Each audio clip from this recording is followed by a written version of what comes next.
आज हम लोग जानेंगे क्लास 12th में इंग्लिश कोर का क्या क्वेश्चन का पैटर्न होता है और क्या क्या चीज़ें हमें पढ़नी हैं।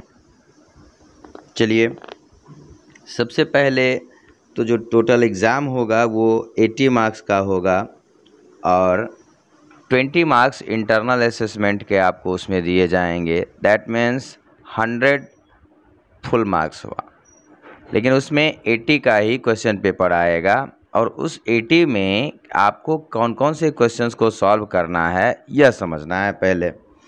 तो सबसे पहले तो दो पैसेजेस होंगे जिन्हें हम अनसीन पैसेज कहते हैं। क्लास 12 में जो पैसेज होता है उन्हें हम दोनों पैसेज को अनसीन कहते हैं। जैसा आप देख सकते हो, एक अनसीन पैसेज है जिसमें एसेस करना है कॉम्प्रिहेंशन, इंटरप्रिटेशन या इन्फरेंस के रूप में।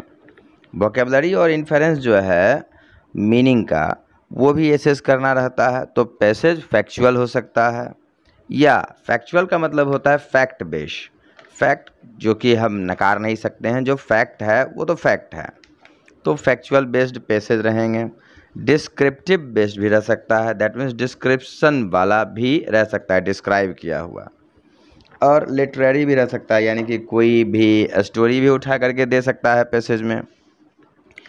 और ये रहेगा फर्स्ट वाला पैसेज कुल 10 मार्क्स का, जिसमें कुछ मल्टीपल चॉइस रहेंगे क्वेश्चन आपके, कुछ मीनिंग लिखने वाला क्वेश्चंस रहेगा और कुछ क्वेश्चंस जो हैं उसके आंसर लिखने होंगे, इन शॉर्ट छोटा छोटा आंसर।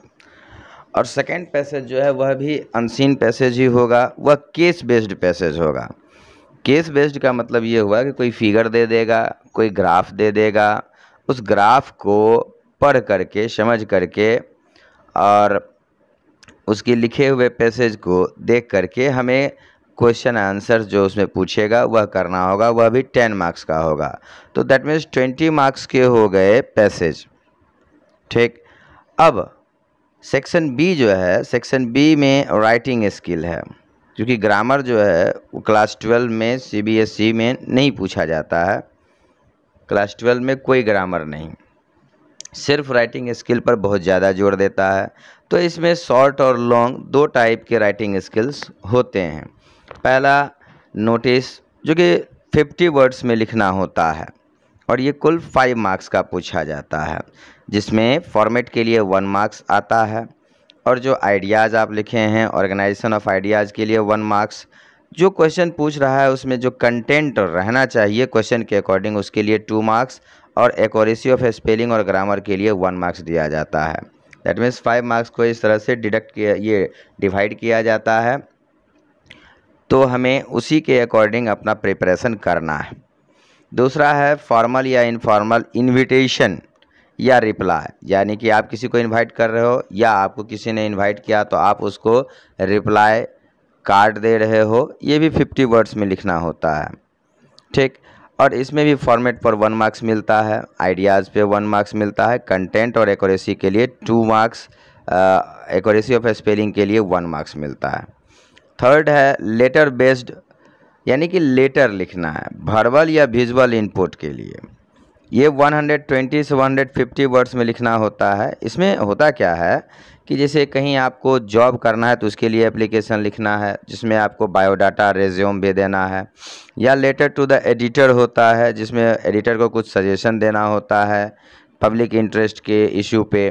तो इस तरह का लेटर होता है और ये 5 मार्क्स का पूछता है। इसमें भी फॉर्मेट के लिए 1 मार्क्स, आइडियाज़ के लिए 1 मार्क्स, कंटेंट के लिए 2 मार्क्स और एक्यूरेसी और स्पेलिंग के लिए 1 मार्क्स दिया जाता है। फोर्थ है आर्टिकल या रिपोर्ट राइटिंग, यानी कि कोई टॉपिक दे देगा, उस पर आर्टिकल लिखना रहता है या रिपोर्ट लिखना रहता है। और ये डिस्क्रिप्टिव होता है, मतलब आप डिस्क्राइब कीजिएगा, या एनालिटिकल होता है। या तो आर्टिकल या रिपोर्ट जैसे लिखना है, तो अगर हमें ग्राफ दे दिया तो उसको एनालिसिस करके और तब लिखेंगे हम लोग। तो ये भी 5 मार्क्स का आता है। चलिए, राइटिंग स्किल्स के बाद हम लोग आते हैं सेक्शन सी। सेक्शन सी जो है, इसमें बहुत सारे असेसमेंट होते हैं, जिसमें मल्टीपल चॉइस क्वेश्चन होता है, ऑब्जेक्टिव टाइप क्वेश्चन होता है, शॉर्ट आंसर टाइप क्वेश्चन होता है, लॉन्ग आंसर टाइप क्वेश्चन होता है।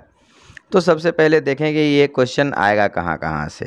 तो सबसे पहले आप यह जानिए कि एक पोइट्री जो है वह आएगा फ्लेमिंगो से, जिससे कि 6 मार्क्स का क्वेश्चन आएगा। दूसरा एक प्रोज से आएगा, प्रोज जो विस्टा से लिया जाएगा वो 4 मार्क्स का क्वेश्चन उससे रहेगा। फिर तीसरा क्वेश्चन फ्लेमिंगो बुक से लिया जाएगा जो 6 मार्क्स का रहेगा। इसके बाद short answer type question prose और पोइट्री जो फ्लेमिंगो बुक से ही आएगा, जिसका आंसर आपको 40 to 50 वर्ड्स में लिखना होगा, वो आएगा ऐसा 5 क्वेश्चन आएगा जो 2 मार्क्स का होगा, तो 10 मार्क्स का ये आ जाएगा। इसके बाद short answer type question Vista से आएगा, और विस्टा में सिर्फ प्रोज ही है, उसका आंसर आपको 40 to 50 वर्ड्स में लिखना है, उससे 2 क्वेश्चन आएगा, तो वो 4 मार्क्स का हो गया। एक लॉन्ग क्वेश्चन आंसर आएगा प्रोज या पोइट्री यानी कि फ्लेमिंगो बुक से, प्रोज से रह सकता है या पोइट्री से रह सकता है। इसको हम लोग थीमेटिक भी कहते हैं, थीम, पैसेज, एक्सट्रैक्ट, इसी बेस पर होता है वह क्वेश्चन, और ये एक ही क्वेश्चन होता है लिखना 5 मार्क्स का। और एक लॉन्ग क्वेश्चन आंसर सबसे लास्ट में रहता है जो विस्टा बुक से रहता है, और यह थीमेटिक क्वेश्चन होता है, यानी कि स्टोरी का क्या थीम है उससे रिलेटेड रहता है, और उसका आंसर आपको 120 से 150 वर्ड्स में देना है, जिसका मार्क्स 5 मिलता है। तो हमें अपनी तैयारी इसी तरह से करनी है, और विशेष जानकारी के लिए कमेंट बॉक्स में लिखें। Thank you.